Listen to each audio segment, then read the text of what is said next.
I can go get them real quick. Okay, please. Young adults are much less trusting of police than middle-aged and older adults. Listen to this. Number, your date of birth, and I'm guessing, and I want your current address also as well, okay?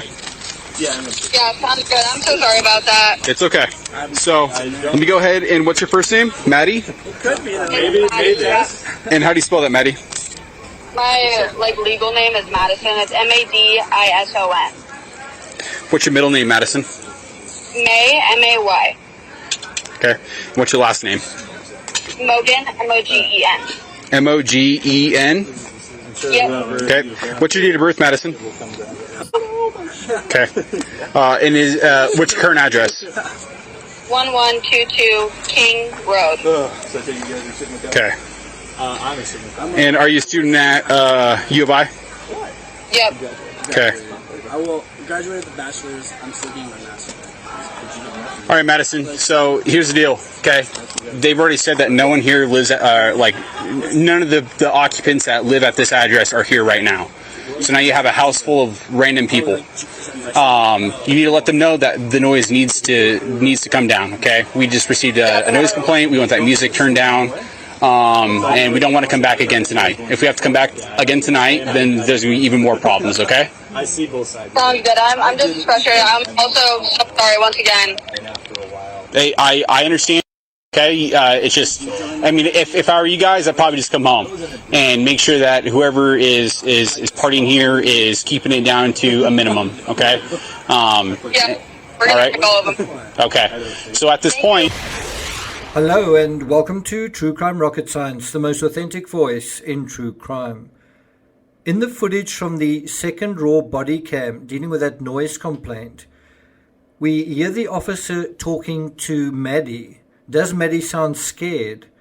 Why does B, one of the surviving roommates, who's moved in and has lived in the house for some days and weeks, apparently they moved in September, why does she admit not to living there? And instead passes the buck to Maddie or to somebody else? How does Maddie feel about being called by the cops that night because of a noise complaint made by somebody else, made by their new housemates and their pals? And what does she mean by we're going to something all of them? We're going to kick all of them out? We're going to what to all of them? You have to wonder what happened after this. Did Maddie make a phone call, or did Maddie actually turn up at the house? Did she return to the house perhaps from work and confront everyone? Did she kick them out? Did she threaten anyone? Or was someone blamed and blacklisted on that night? And was Maddie seen as the one who spoiled all the fun? I've covered this before, but why didn't B admit that she lived at the house? And if she lied, and she did, and if the other kids lied, and they did, how do we know what the real circumstances were going into Sunday morning on November 13th, and what they said they heard or didn't hear, saw or didn't see? If you lie about little things, before long you'll lie about bigger things. Is that a scenario we're dealing with here? But that's not really what I want to deal with in this episode, in this analysis. I want to talk about the Idaho killer, the wolf of King Street, the wolf of King Road, is a hunter. It's a hunter that has hunted before. Now, for those of you who have been following, we've started pulling in our net of late. We've started narrowing down scenarios, finding evidence in the ether like bloody shoe prints. Now, as we move to a more targeted approach in our analysis, we need to remind ourselves to do one thing. When we speculate, we want to anchor our hypothesis in facts and evidence. And so, with that in mind, let's look at two of the most underestimated insights from the Idaho murders case. But before we get to that, if you haven't subscribed to this channel, please do.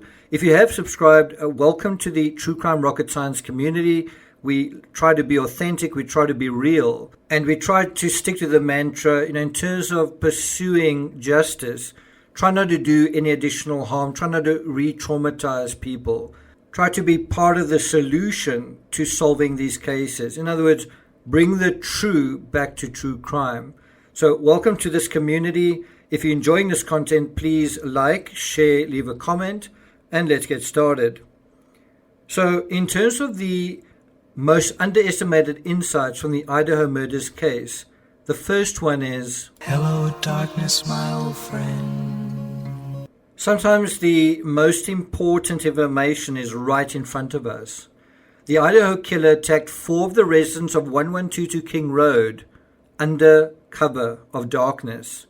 He probably used the black tar driveway and the fact that the light above the door, the front door, was out, as well as the hour before the sun came up and when all the occupants, as well as the rest of the neighborhood, had finally bedded down. When everything was dark and quiet, that's when he came out to silently and stealthily approach. And one of the biggest tools that he was using, one of the biggest things that was on his side, was simply the darkness. Besides stealth, what we see here is strategy. He's able to access quietly, move in the shadows inside, and he knows exactly where to find his victims. All of this suggests a perpetrator who is used to moving in the shadows, used to the subterfuge of being invisible. Well, who else could be that but be someone with hunting experience? If we apply this idea of hunting experience or experience at subterfuge intertextually, for example, to the Chris Watts case, well, actually Watts had been actively practicing his subterfuge for weeks prior to those murders in that case, in terms of his affair. And in terms of that affair, which went on for 5-6 weeks, he obviously thought he was clever at fooling everyone, because he had his friends, colleagues, Shanann's friends, and even his wife fooled, even his mistress fooled in terms of what was really going on, until the last day of the last weekend. Ditto Scott Peterson, practice at subterfuge. What sort of practice has this criminal had, that he could go from whatever to killing 4 human beings? This is someone who's gotten his hands covered in blood before. This is someone who's used a knife before. This is someone who's used to blood and cleaning up blood. But there's something completely different from killing an unassuming family member who trusts the killer when they are already in the home. The killer's already in the home, and all they've got to do, all the killer has to do is wait for the moment their victim turns her back.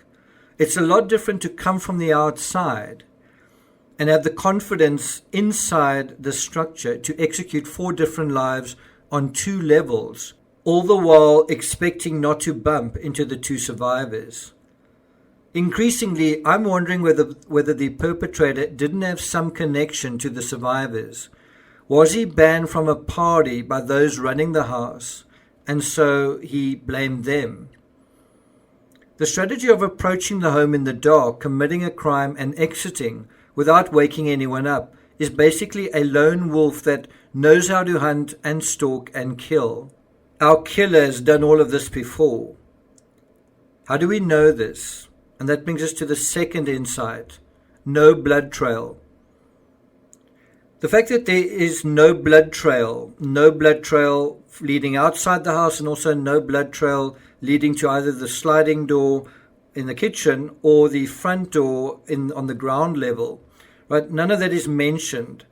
So if there's no blood trail, no sign of forced entry, no sounds made by the victims to wake anyone up, and it may have woken only one restless chef that night, but all of that means our guy is cool under pressure.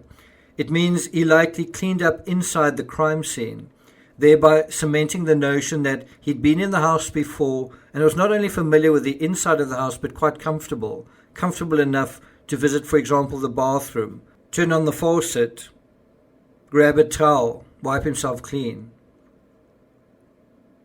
I believe our lone wolf has been living with his emotions for a long time. I suspect he doesn't get what he needs from family and doesn't have many friends, which is why his connection with this house meant a lot to him. It meant a lot also that he lost that connection. So we're dealing with someone who might be triggered but is not unhinged. Someone who has lived with his rage in a cage, and by releasing it, for example that night, it was a kind of emergency venting. Has he done that before? kill to relieve stress and feel better about himself. The night attack, the stealth of the attack, the knife, the type of knife, the effective execution, the 4 successive kills, and the absence of a blood trail all reinforce the same thing: a hunter. But it's not just a hunter. The heart of a hunter is that he is cool under pressure. But nevertheless, his blood is hot, boiling. With what? With lust, with thirst, with hunger, with rage, with the frustrations of being the lonely hunter. And yet he's able to subvert all of that, all of those feelings, and focus on committing his crime. And isn't that something that he'd learned through hunting, in other scenarios, in other situations, in other contexts? And 39 days later, he seems to have pulled it off fairly effectively. This lone wolf is still out there, still outwitting those pursuing him. The wolf has gone back into hiding, back into the woods. We can't see him, but he's very likely watching and listening to all of us. Why did he do what he did? Well, it's revenge for a perceived slight, a slight that felt to him like a stab through the chest. Could that have happened on September 1st? And who all were pissed off by B and D? How did Xana and Ethan feel on September 1st when they got back from wherever they were to have their home overrun? Did they know about the party? Did somebody ask them for permission? Is that why Xana had her bedroom door lock changed? Because of people overrunning the house, going into their rooms when she wasn't there? But if there was enmity between the housemates, why was this picture taken? Maybe Kaylee was pals with those 2 blurred out faces. Maybe it was just a way of saying goodbye and let's just water under the bridge. I'm not going to be here to argue with you guys. But look how she's sandwiched between them. Maybe all the girls buried the hatchet after the September 1st party. But if someone was banned, if someone did misbehave and saw this picture, saw this Instagram, and saw how all's well that ends well with them, how might he have felt? Is our killer someone who had a connection to B and D, which is why they were allowed to live? Or was it someone who had a connection to Kaylee or Madison and didn't really know B and D?